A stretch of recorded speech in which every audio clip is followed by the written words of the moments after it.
네, 반갑습니다. 장류 호산나 교회의 꿈꾸는 라디오 장꾸라의 오늘의 DJ를 맡은 고인물 홍모나이트입니다. 반갑습니다.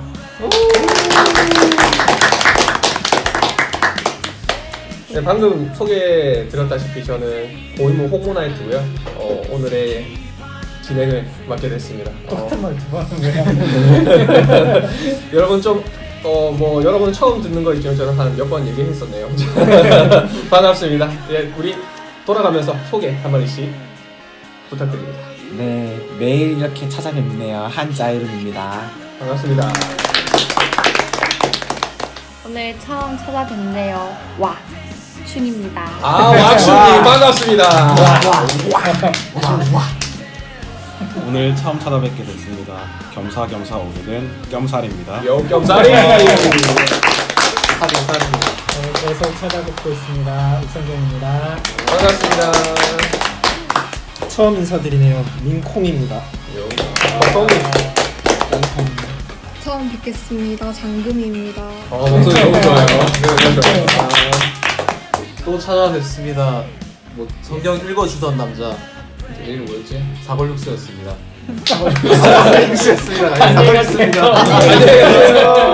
수고하셨습니다. 지금까지 사골육수 부르셨고요. 다들 한 주가 어떻게 지내셨나요? 한 주가 저는 한 주에 한 번씩 오니까 이런 근황 토크. 뭐 다들 처음 본 얼굴이 오늘 좀 많아요, 그렇죠? 다들 어떻게 사는지, 뭐 어떤 사람인지 정도는 뭐 간단한 소개 정도 뭐 괜찮은 것 같습니다. 네, 민콩님, 헌 얼굴이 계속 자기를 소개시키는데 뉴페이스가 다들 궁금하실 테니까 다들 궁금한 우리 민콩님, 네. 한 주간 어떻게 지내셨는지. 요즘 저는 토익 공부하면서 그래서 단어 공부도 하고 있고 그리고 이번 주에 제 생일이었습니다. Happy birthday to you. Happy birthday to you. Happy birthday 민콩이. Happy birthday to you. 예, 감사합니다. 정말 의식의 흐름이죠? 궁금한 게 있는데 네. 왜 민콩이에요? 제 고등학교 때 별명이 민콩이어가지고 음. 그대로 민콩이로 하기로 했습니다. 나이가 몇인데 아직도 그런.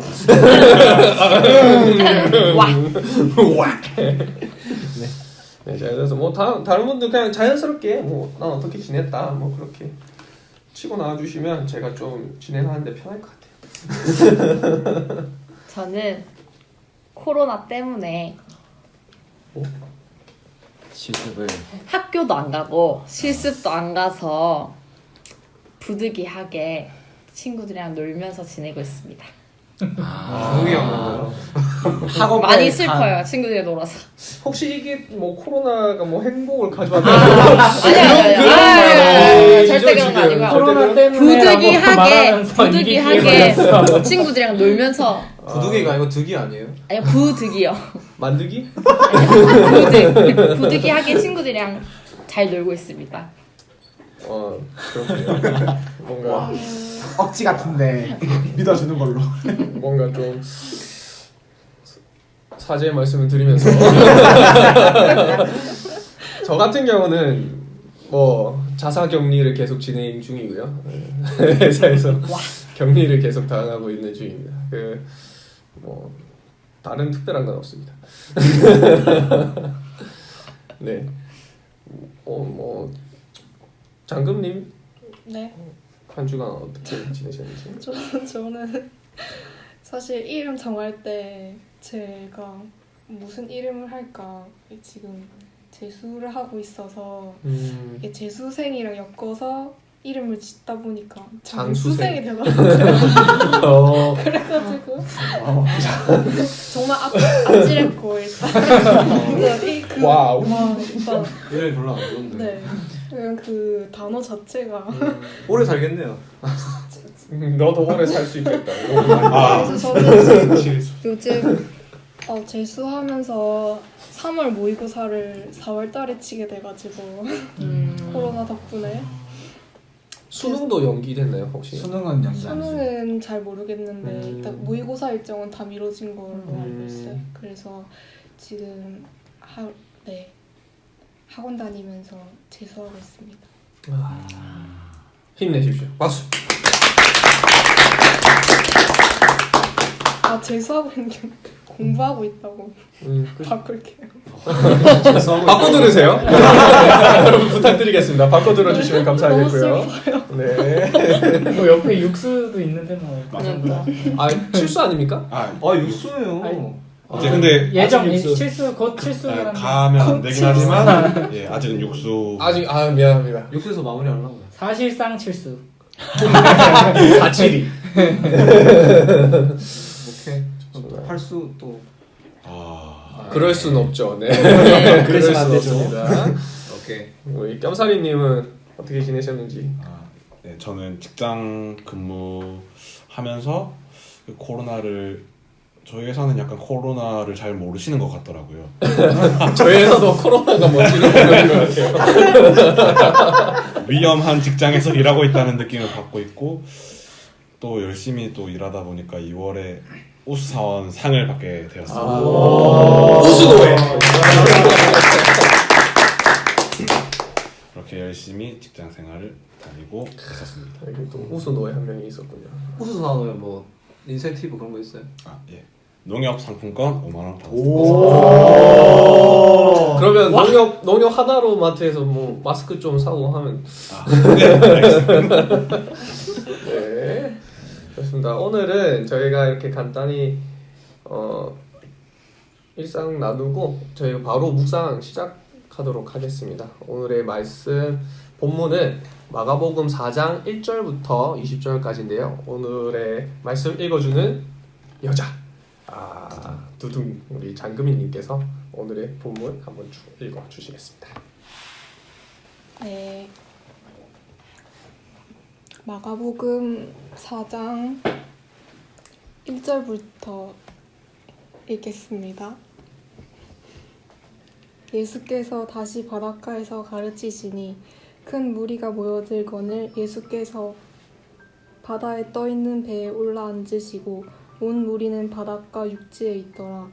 이에 예수께서 여러 가지를 비유로 가르치시니 그 가르치시는 중에 그들에게 이르시되 들으라. 씨를 뿌리는 자가 뿌리러 나가서 뿌릴새 덜어는 길가에 떨어지매 새들이 와서 먹어버렸고 덜어는 흙이 얕은 돌밭에 떨어지매 흙이 깊지 아니하므로 곧 싹이 나오나 해가 돋은 후에 타서 뿌리가 없으므로 말랐고 덜어는 가시떨기에 떨어지매 가시가 자라 기운을 막음으로 결실하지 못하였고 덜어는 좋은 땅에 떨어지매 자라 무성하여 결실하였으니 30배나 60배나 100배가 되었느니라 하시고 또 이르시되 들을 귀 있는 자는 들으라 하시니라.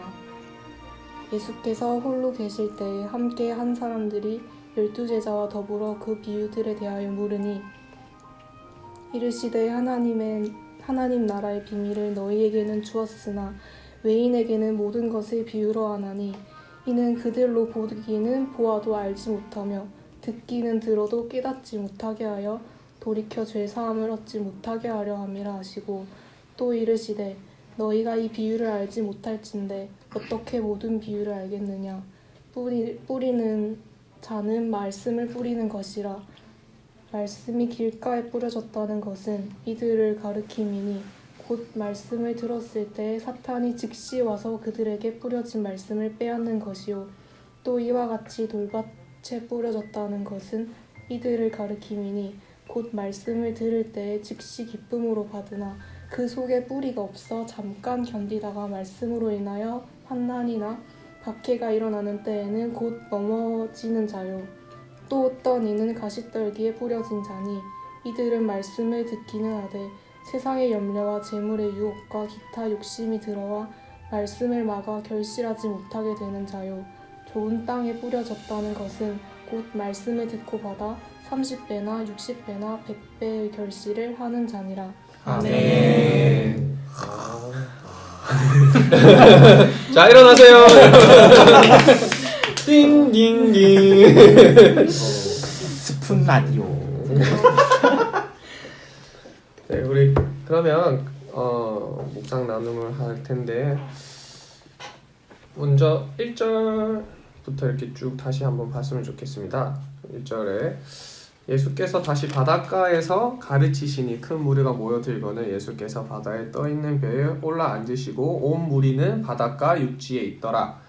그리고 나서 이제 이에 예수께서 여러 가지를 비유로 가르치시니 그 가르치시는 중에 그들에게 이르시되 아니에요? 이거 근데 어디까지 읽어야 되나요? 일단은 요 이야기는 너무 우리가 잘 알죠. 그렇죠. 저 이 비유 네 가지 이제 보통 성경 제목에 뭐라고 돼 있어요? 이게 소제목들이 달려 있는데 성경 네 가지 땅에 가지 떨어진 땅에 씨 떨어진 C 씨 비유. 비유. 씨 비유, 그렇죠? 뭐 씨 뿌리는 자의 비유, 뭐 큐티 책에는 그렇게 돼 있는데 좀 정확하게 말하면은 내 밭의 비유 이렇게 제목을 짓는 게 제일 좋을 것 같긴 해요.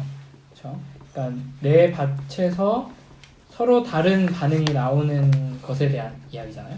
그러니까 이 이야기가 어떤 이야기인지는 우리가 익숙하게 잘 알고 있는데 이제 이 방송을 정주행으로 들으신 분들은 이 이야기가 어떤 흐름 속에서 나오고 있는가를 한번 복기해 보면은 이 비유를 왜 말씀하셨는지 금세 파악할 수가 있어요.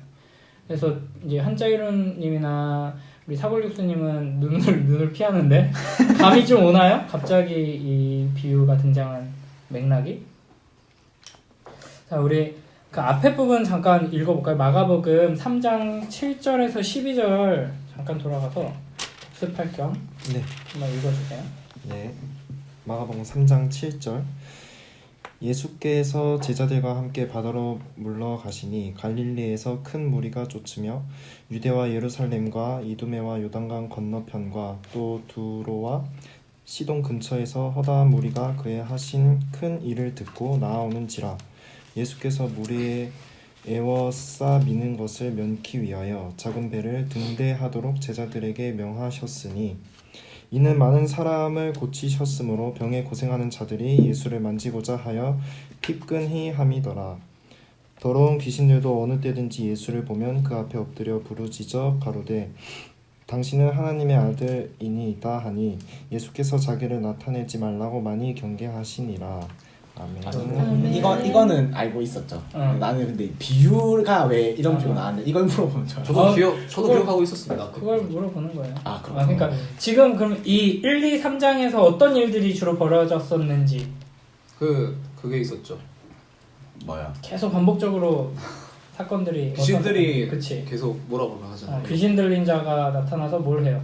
이제 하나님이 당신은 나랑 하나님의 무슨 아들이시다. 상관이 있냐. 예수님이 하나님의 누군지에 대해서 아들이시다. 막 고백하고 공개적으로 말하고 예수님이 그 귀신을 쫓아내고 또 그리고 사람들이 병들인 몰려들죠. 자, 그렇지 병든 자를 고쳐주시고 그리고 꼭 하시는 말씀이 어디 가서 말을 하지 말라. 말하지 말라 하시고 말하지 말라 하시고. 하나님 나라에 대해서 선포하시고 그 예수님이 말씀하시는 듣고 또 예수님이 귀신을 쫓아내고 병 고치는 거를 보고 사람들의 반응이 어때요? 미쳤어. 뭔가 좀 놀라워하고 뭔가 지금까지 들었었던 거와는 다르다. 뭐 그런 거를 많이 그쵸. 느껴서 예수님한테 끌렸다라고 뭐 성경에서 얘기를 하고 있어요. 그렇죠. 엄청 놀라워하고 몰려들죠 사람들이. 그리고 네. 예수님은 계속해서 조용히 하라 그러고 말하지 못하게 하고 그러고 나다가 바로 앞에서는 결국에는 예수님의 가족들하고 바리새인들이 이거 귀신의 왕이다. 그러니까 사탄의 힘을 빌려서 지금 귀신 쫓아내는 거다. 예수님의 가족들도 마리아와 형제들, 누이들, 그러니까 동생들 와가지고 우리 형이 미쳤어요 이러면서 데려가려고 하죠. 이제 그런 상황 속에서 이 비유가 나오고 있다는 거예요. 그렇죠? 네. 여기 오늘 읽은 본문의 14절 보면은 이제 전체 구조가 이 비유에 대해서 말씀하시고 그 다음에 비유에 대해서 해설해 주시잖아요. 네, 보면은 14절을 보면은 말씀을 뿌리는 것이라. 그러니까 씨가 뭐라는 거예요? 뭘 비유한다는 거예요? 말씀. 그렇죠. 말씀. 그러니까 말씀. 그러니까 지금 이 4장 우리가 읽은 이 본문에 그림을 한번 그려보세요. 예수님이 바닷가에서 가르치시니 돼 있잖아요. 1절에. 바닷가에서 말씀을 선포하고 계시나요? 그러니까 이게 씨를 뿌리는 거예요. 예수님이 이렇게 말씀을 선포하시고 씨를 뿌리는데 사람들의 반응은 바로 옆에 있는 제자들과 같은 반응도 있지만 이제 전혀 다른 반응들이 있는 거죠. 그런 원인에 대해서 설명해 주시는 비유다라고 할 수 있어요. 그래서 재밌는 게 1절에서 바닷가라고 번역되어 있는데 이게 이제 헬라어로 직역하면 그냥 흙이에요. 흙. 흙? 흙. 어떻게 바다가 되었어? 그러니까 이제 바닥 근처에 있는 흙인 거지. 바다 근처에 있는 흙에서 백사장 뭐 이런 건가요? 해변가? 모래. 뭐 그런 거겠죠. 정확하게 뭐 뭔지 모르지만 어쨌든 여기서 써 있기는 바다 근처의 흙에서 지금 가르치시는 거야. 그렇죠? 아, 그럼 요거는 그거가 다른 거네요. 뭐 그 배 띄워서 가르치는 거랑 완전 다른 거니까. 그렇죠? 그렇죠. 이렇게 갇히다가 무리가 모여드니까 이제 배로 간 거 아니에요? 그러니까 1절에 그렇게 설명이 돼 있잖아요. 바닷가에서 가르치시니 그렇죠? 큰 무리가 모여들면 예수께 바다에 떠 있는 배에 올라 앉으시고 그래서 5절에 비유 안에서 나오는 흙 그리고 8절의 땅 이게 다 같은 단어거든요. 그러니까 이제 예수님께서 지금 그 흙에서 말씀을 뿌리고 계시고 그 말씀을 뿌리는 예수님의 일하심에 사람들의 반응이 갈리죠. 그것에 대한 비유로서 이제 흙에다가 씨를 뿌리는 비유를 말씀하고 계시는 거죠. 이런 배경으로 이제 우리가 이 비유를 보면 좋겠죠. 그렇군요.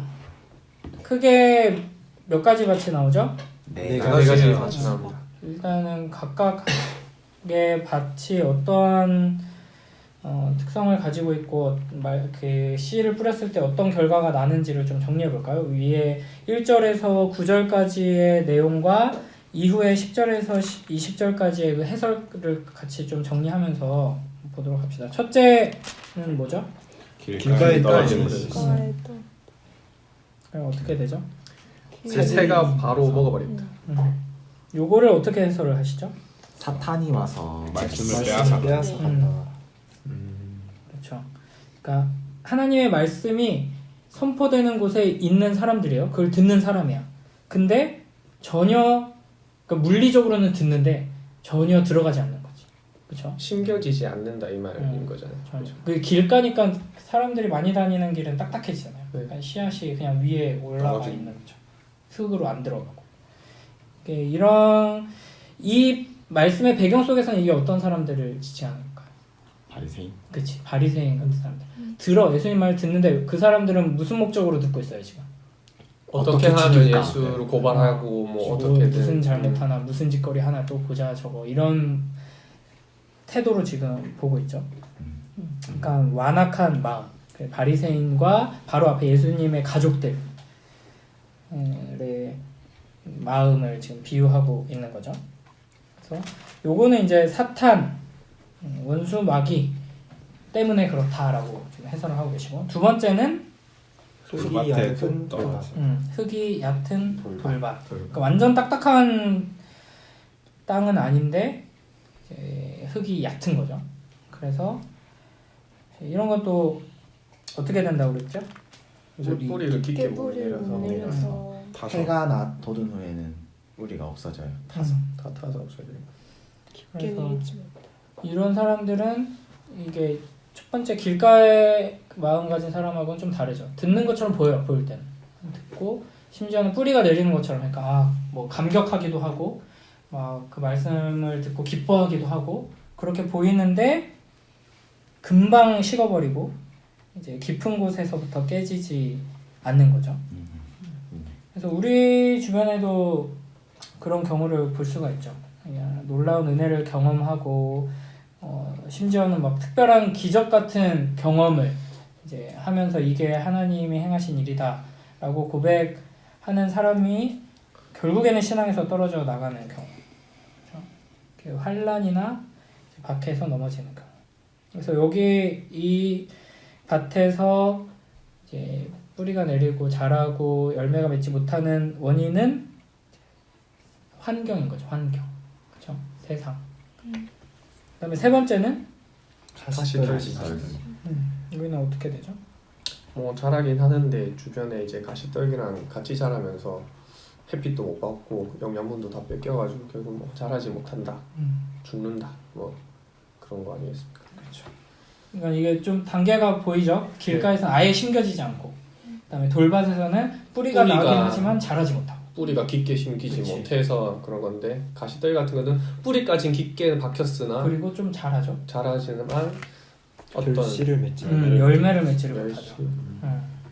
그래서 하나님 말씀 듣고 지성과 감성으로 동의하고 감동하고 심지어는 그걸 적용하고 실천하고 그리스도인으로 살기 위해 막 분투해요. 그런데 결국에는 열매 맺지 못하고 더 나아가지 못하고 멈춰버리는 그런 사람이 있는 거죠. 그래서 첫 번째 길가가 사탄이라고 했다면 사탄 때문에라고 했다면 두 번째 돌밭은 세상 때문이라고 했죠. 환경. 이제 가시밭은 뭐 때문이라고 할 수 있을까요? 자신의 걱정, 욕심. 근심, 염려 뭐 결국엔 자기 자신, 욕심. 그래서 이 마가복음 뒷부분에 가면 이런 예가 딱 등장해요. 그 젊은 부자 나오고 그치. 거. 한번 더 읽어주시겠어요? 마가복음 10장 17절에서 22절 보면은 이 딱 가시밭 예가 등장하거든요. 마가복음 10장 17절 읽도록 하겠습니다. 예수께서 길에 나가실새 한 사람이 달려와서 꿇어앉아 묻자오되 선한 선생님이여 내가 무엇을 하여야 영생을 얻으리이까? 예수께서 이르시되 내가 어찌하여 나를 선하다 일컫느냐? 하나님 한 분 외에는 선한 이가 없느니라. 내가 계명을 안 하니 살인하지 말라, 간음하지 말라, 도둑질하지 말라, 거짓 증언하지 말라, 속여 빼앗지 말라, 내 부모를 공경하라 하였느니라.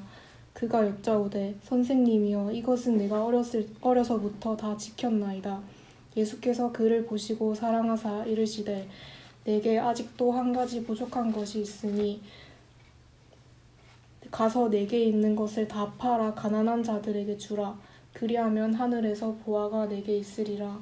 그리고 와서 나를 따르라 하시니 그 사람은 재물이 많은 고로 이 말씀으로 인하여 슬픈 기색을 띠고 근심하며 가니라.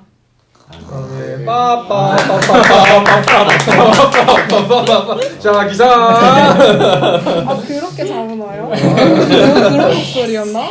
장금이 같은 목소리였어요. 진짜 감사한 건가? 감사합니다. 네가 그리웠고. 자, 딱 그 장면이죠.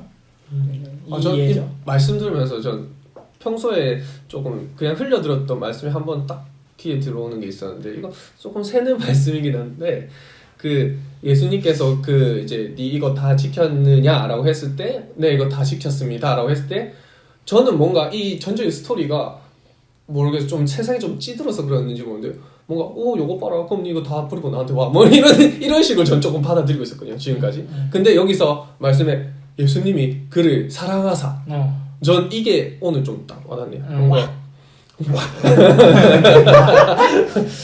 저는 이게 뭔가 예수님이 우리가 뭔가 순종하기 힘든 어떤 메시지를 주시고 어떤 그런 우리가 순종하기 힘든 어떤 요구사항을 주실 때에 뭔가 이것도 순종했어 그럼 이것도 한번 해봐가 아니라 나를 정말 사랑하는 마음으로 하는 거구나. 그냥 이렇게 스치듯이 한번 다 이렇게 씨앗 하나가 아주 중요한 지적이에요. 네. 그리고 여기 부자 청년이 우리가 이제 앞 시간에도 얘기했지만 바리새인들과 예수님이 계속 충돌하고 논쟁하고 하는데 바리새인이 사악한 사람들이 아니란 말이에요. 하나님 말씀을 수호하는 사람들이고 하나님 말씀을 그 누구보다 잘 아는 사람들이고 가르치는 사람들이고 근데 그 사람들이 결과적으로는 예수님을 대적하는 거잖아. 이 부자 청년도 이제 우리가 그냥 잘못 생각하면 굉장히 교만한 사람처럼 내가 다 지켰다. 지키긴 제가 뭘 지켰겠어? 이렇게 생각하기가 쉽지만 진짜 철저하게 하나님 말씀을 사랑하면서 지키고 하나님 나라 백성으로 답게 살기 위해서 분투하면서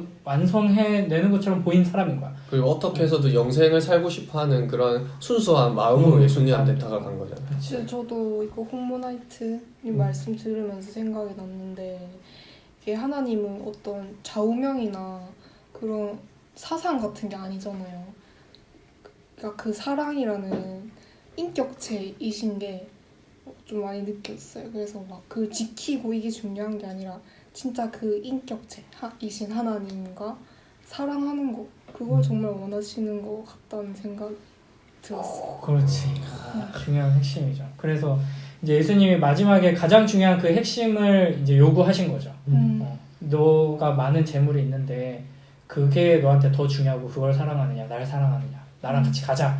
그랬는데 막 내가 열심히 결국에는 이게 자기 의였다는 게 드러나는 거지. 막 이것도 지키고 저것도 지키고 말씀도 읽고 묵상도 하고 선행도 하고 이렇게 하는 게 결국에는 나를 위해서였다. 자기를 사랑하는. 자기를 사랑하는 거였다는 게 드러난 거고 여기서 넘어진 거죠. 이 가시밭. 그러면 이 부자 청년이 했던 게 하나님을 사랑해서 하는 거였으면은 안 버려도 되는 거야. 사랑했으면 버렸겠지. 같이 따라.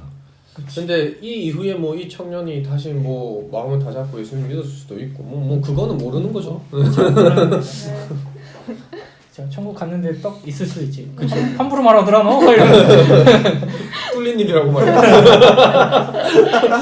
그래서 요거 구조를 네 가지를 잘 정리해서 우리가 잘 묵상하는 게 좋아요. 그래서 길가는 이제 굳은 마음, 사탄 때문이다 이렇게 말씀하시고, 돌밭은 이렇게 뭔가 피상적인 그런 마음이고 환경 때문에 결국에는 완성되지 못하는 거고, 가시밭은 이제 여기 이제 기운을 막음으로라고 돼 있어요.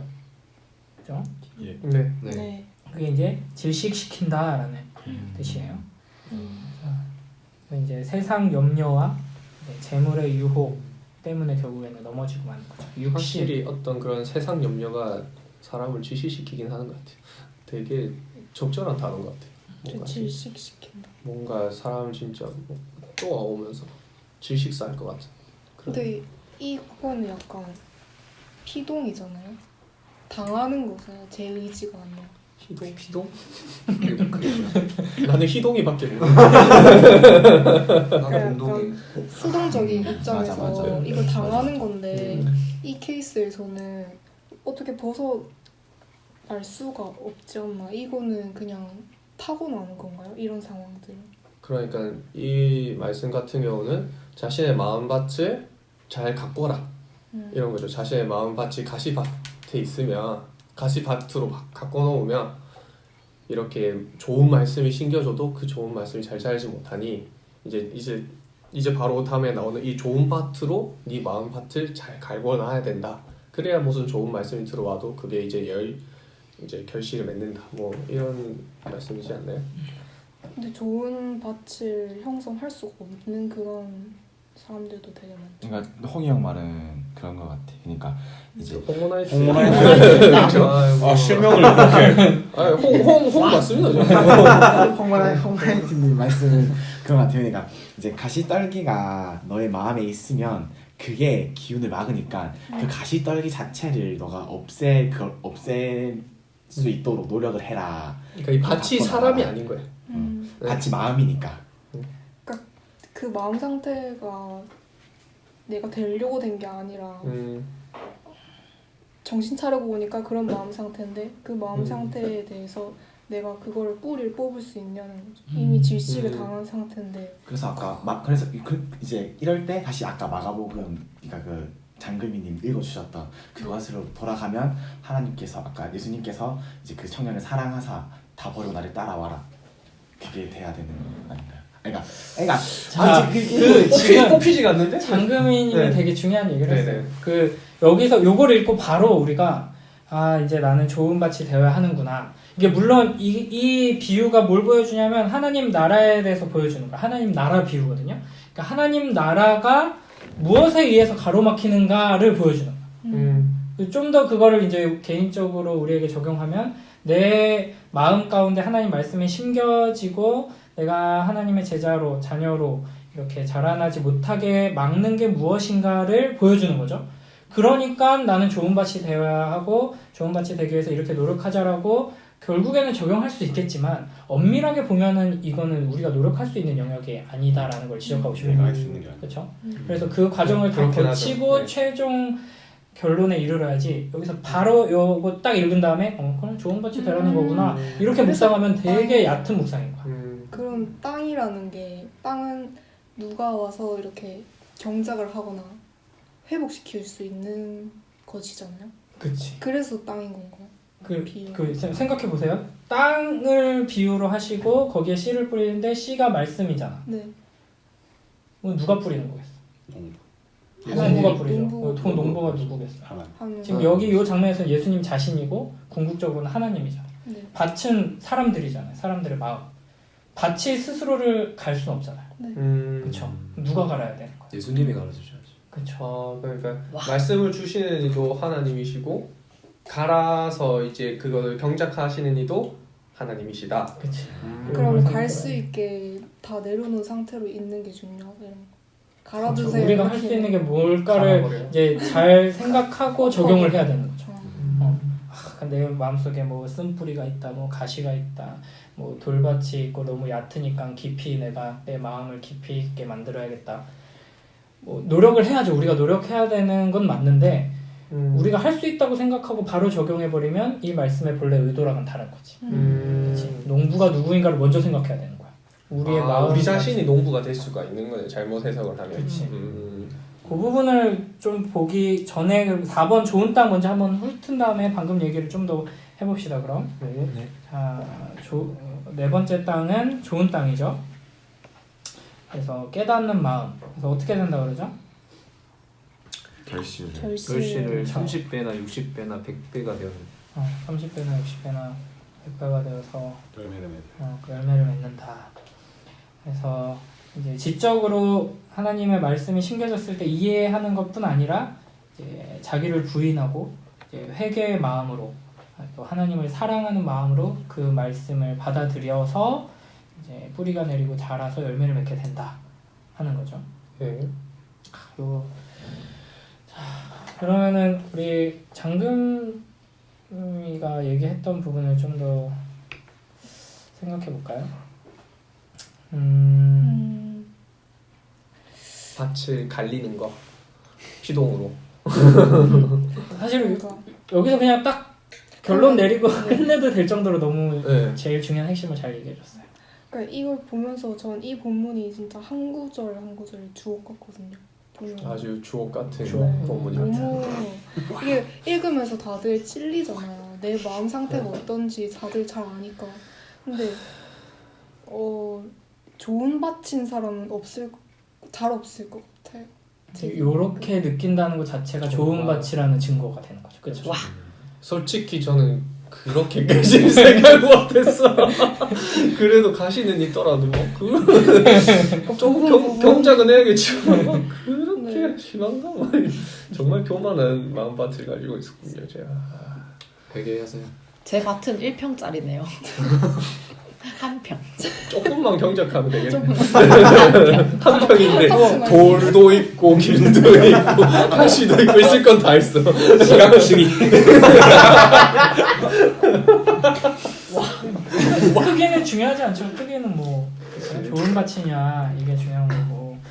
이런 생각 안 해봤어요? 이 농부가 왜 농사를 이딴 식으로 하지? 씨를 그냥 좋은 땅에만 뿌리면 돼. 그러니까 그런 왜 생각이 굳이 드네요. 길에 뿌리냐? 어. 농부가 길에 뿌리는 건 솔직히 말이 안 되죠. 그러니까 원래 농부면은 그치. 둘 중에 하나죠. 민들레 아니에요?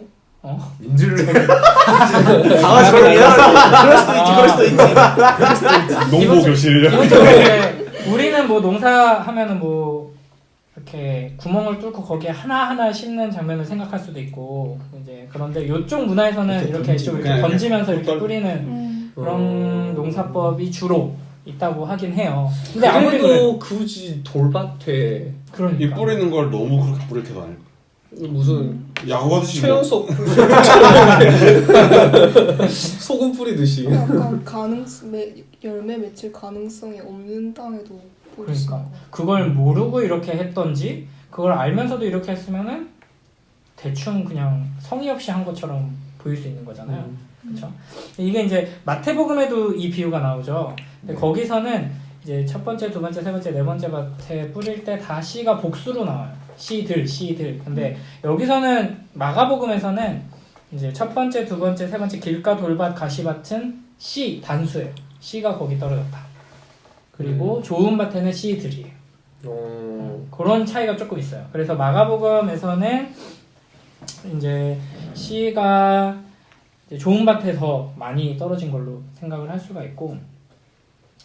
자, 그럼 다시 한번 또 생각해 봅시다. 이 농부가 1차적으로는 예수님 자신을 임을 지금 보여주고 계시잖아요. 네. 그렇죠? 그리고 더 나아가서는 이 하나님 나라 이 복음을 선포하는 사람들, 사도들, 제자들, 뭐 설교자, 그리스도인들을 말할 수도 있는 거예요.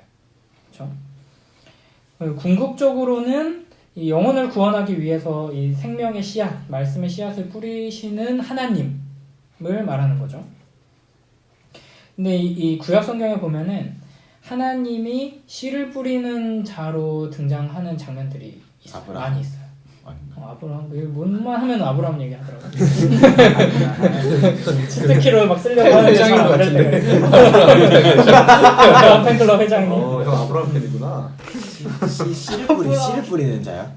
뭐 예를 들면은 이거는 뭐 씨 뿌리는 자. 예레미야 31장 27절 28절이나 뭐 에스겔 36장 뭐 호세아 에스라 뭐 이런 데 보면은 하나님께서 내가 이스라엘을 이제 하나님께서 심판하시잖아요. 그래서 뽑고 허물고 멸망시켰으나 이제는 세우고 심는 일을 하겠다라고 하면서 이스라엘을 회복시키기 위해 이제 내가 너희에게 다시 씨를 뿌리겠다. 뭐 이런 말씀을 하시거든요. 그러니까 이제 하나님이 이스라엘을 회복시키고 하나님 나라를 세우시는 일을 이제 씨를 뿌린다라는 걸로 이제 연결할 수 있는 거죠. 예수님이 그런 맥락 속에서 이 비유를 하신 거고, 그러면은 예수님께서 왜 이렇게 좋은 땅에만 심혈을 기울여서 뿌리지 않고 다른 땅에도 떨어지는 방식으로 씨를 뿌리시는 걸까? 이거 한번 고민해 봅시다. 분명 이유가 있을 텐데. 그 씨가 뭐 사과나무씨일 수도 있고 뭐 그러니까 그러니까 열매 맺는 씨가 종류가 되게 많잖아요. 그러면 그 땅에 적합한 씨를 뿌리시는 거 아닐까? 근데 결국은 열매를 못 맺었잖아요. 그러니까 아니면 전 모든 사람들에게 복음은 전해지지만 그 마음을 받는 거는 정해져 있다 이런 건가?